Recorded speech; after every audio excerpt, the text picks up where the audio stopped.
Mais si tous les pays s'unissent, si avec les pays islamiques, s'ils s'étaient unis, la Syrie, et le fait qu'elle fasse de l'indécence ainsi, ce n'est pas possible. Et tout donc divisé, qu'est-ce que c'est honteux.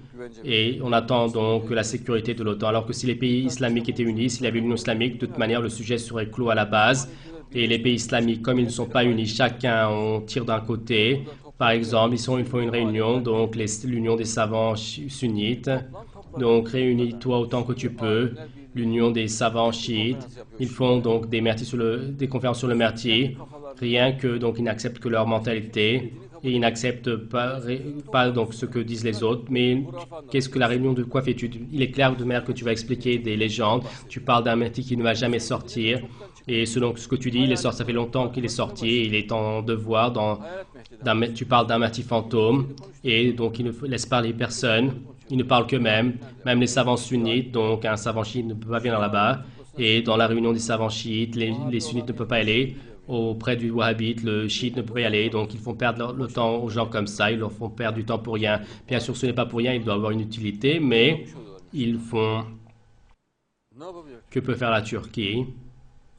La Turquie regarde, il n'y a pas d'autre chose qu'elle peut faire.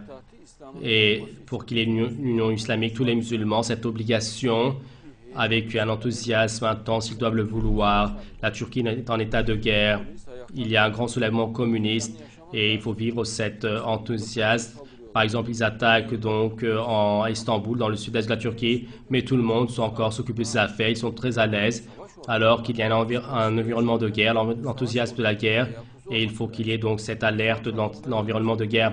Par exemple, dans un environnement de guerre, il y a le risque d'être bombardé, et les gens sont donc à chaque moment comme s'ils peuvent être dans un refuge. Certains donc transportent de l'eau militaire aux soldats, certains de la nourriture.